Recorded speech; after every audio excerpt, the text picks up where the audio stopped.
अस्सलाम वालेकुम dear students and welcome to all of you.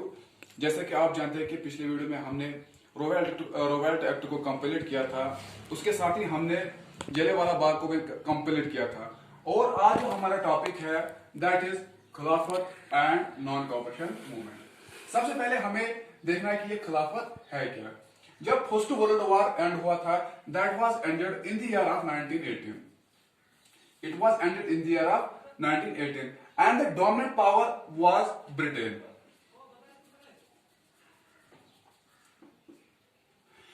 In that First World War, the Ottoman Empire was defeated and the Turkey was ridden by British government. जैसा कि आप जानते हैं कि जब ऑटोमन अंपायर की हार हो जाती है, ये ऑटोमन अंपायर जो यहाँ पे है that is Turkey and the Turkey was redrawn यानी दोबारा इसको दोबारा बनाया जाता है। और जो इसका पॉलिटिकल मैप है इसको भी दोबारा बनाया जाता है। तो सबसे पहले हमें यहाँ पे जो एक इंपॉर्टेंट चीज है that is Turkey of sultan of Turkey. यही पॉइंट यहाँ पे बहुत इंपॉर्टेंट है, इसको हमें जरूरी समझना है। तो जो ये सुल्तान है, Muslims all over the world, including Indian Muslims, considered him as their religious and spiritual guru. मुसलमान जो भी दुनिया में मुसलमान थे, मुसलमान कंट्रीज थे, इंक्लूडिंग इंडियन मुस्लिम्स, इसको वो अपना स्पिरिचुअल एंड रिलीजियस गुरु मानते थे। जब बारी आती है टर्की की आती है तो जो ये सुल्तान है इसका सारा पावर छीना जाता है। जब इसका पावर छीना जाता है, जो भी इसके जो कि इसकी टेरिटरी होती है उसको भी वापस लेते हैं ब्रिटिश सरकार। और उसके बाद जो कि मुसलमान, पूरे देश के मुसलमान जो है इंक्लूडिंग इंडियन मुस्लिम्स, दे वर मोर एंग्री। क्यों यहाँ पे वो मोर एंग्री होते हैं, यानी क्यों ज्यादा गुस्सावार होते हैं यहाँ पर? क्योंकि जो ये सुल्तान है, this Sultan is very important for that very people. That very people in this sense that means they are Muslims. तो ये जो सुल्तान था ये मुसलमानों के लिए बहुत मायने रखता था, क्योंकि मुसलमानों के बहुत सारे रिलीजियस प्लेसेस थे ऑल ओवर द वर्ल्ड।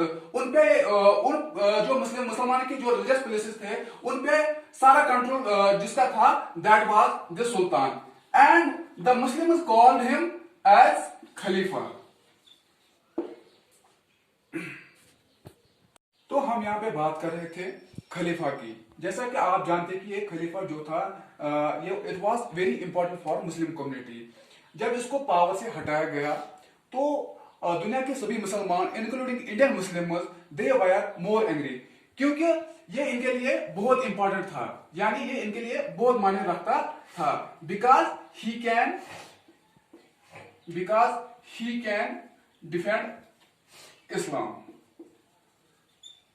तो इसके बाद जब गांधी जी को यह पता चलता है कि टर्की में ब्रिटिशर्स ने मुसलमानों के साथ ऐसा सलूक किया, तो गांधी जी को यह सही मौका लगता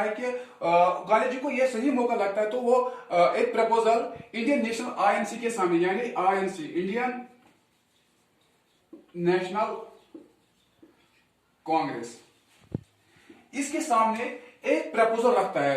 उनको ये कहता है कि मुसलमान इस वक्त ब्रिटिशर्स के खिलाफ बहुत ज्यादा गुस्से में है, तो ये हमारे लिए गोल्डन अपॉर्चुनिटी है कि हमें मुसलमानों के साथ स्टैंड होना है, उनके साथ हमें उनको मदद करना है, ताकि वो आगे जाके हमारे नेशनल मूवमेंट्स में हमारा साथ दे।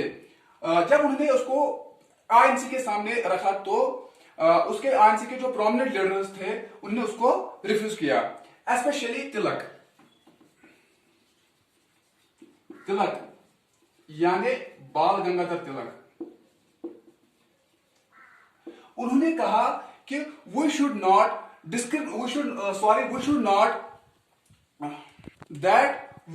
तिलक ने यहां पे कहा था कि that we should not participate in the religious matter of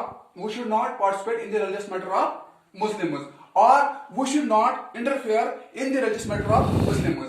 हमें मुसलमानों के जो उनके रिलीजियस मैटर्स है, उनके जाती मामलात है, हमें उनमें इन्वॉल्व नहीं होना है। लेकिन किसी तरह भी गांधी जी ने उनको मनाया।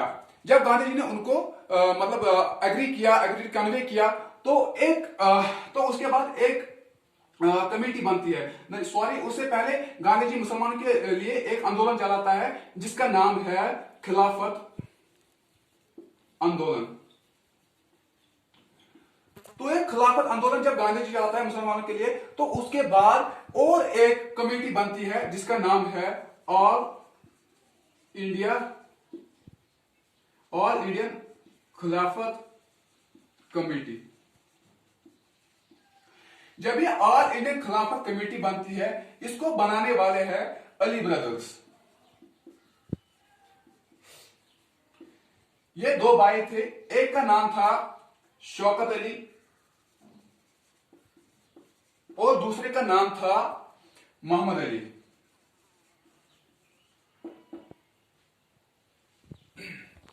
तो हम बात कर रहे थे यहां पे all India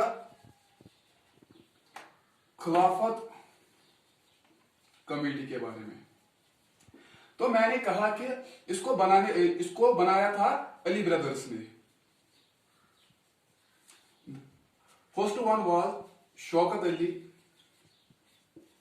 and the second one was Mohammad Ali.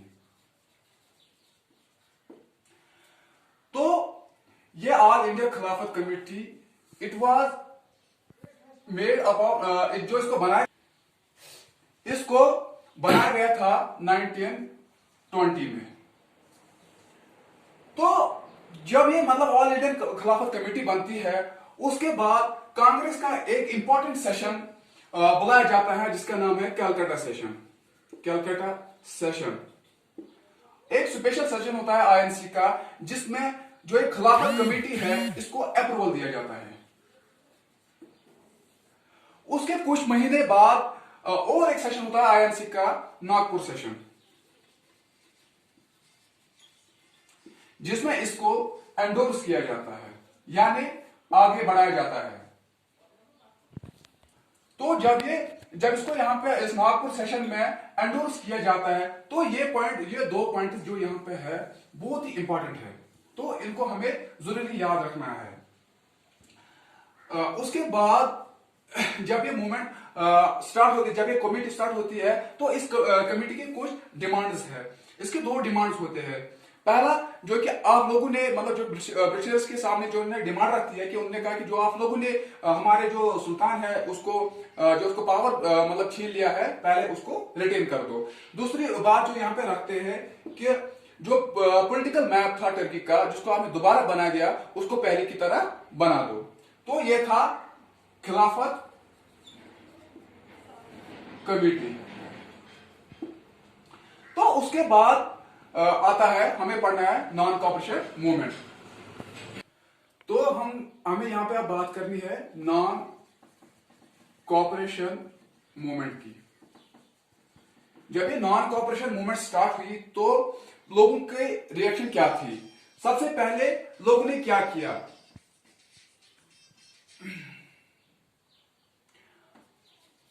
Boycott of colleges, school.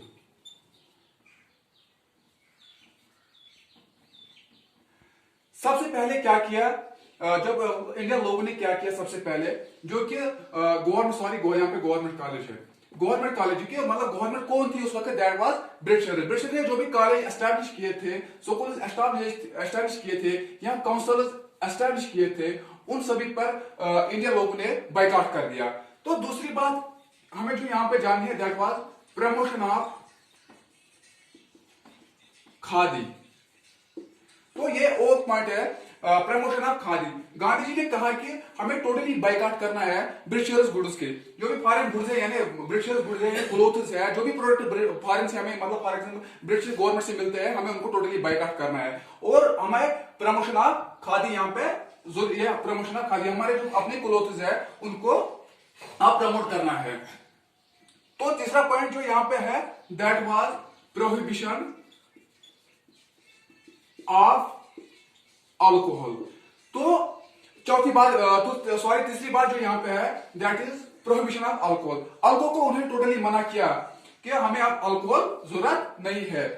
तो चौथी बात जो नॉन कॉपरेशन से रिलेटेड है, दैट इज मास मूवमेंट। जो ये 3 पॉइंट्स है यहाँ पे, जो ये 3 पॉइंट्स है, हमें इन पे कुछ फोकस नहीं करना है। सबसे मेन पॉइंट जो है, मेन थिंग है, दैट इज मास मूवमेंट। इसको मास मूवमेंट क्यों कहते हैं जो नॉन कॉपरेशन मूवमेंट है, इसको मास मूवमेंट क्यों कहते हैं? मास मूवमेंट क्योंकि आप जानते हैं कि इससे पहले बहुत सारे नेशनल मूवमेंट्स हुई थी। दैट मीन्स कि फर्स्ट वॉर ऑफ इंडिपेंडेंस, जैसा कि आप सब जानते हैं कि फर्स्ट वॉर ऑफ इंडिपेंडेंस किसको कहते हैं, दैट इज रिवोल्ट ऑफ 1857। उसके बाद पार्टीशन ऑफ बंगाल भी हुआ था, यानी उसमें स्वदेशी एंड बाइकॉट मूवमेंट भी चलाई गई थी। उसके बाद हमने पढ़ा रॉयल्टी एक्ट, और उसके बाद हमने पढ़ा था that mean Jallianwala Bagh massacre.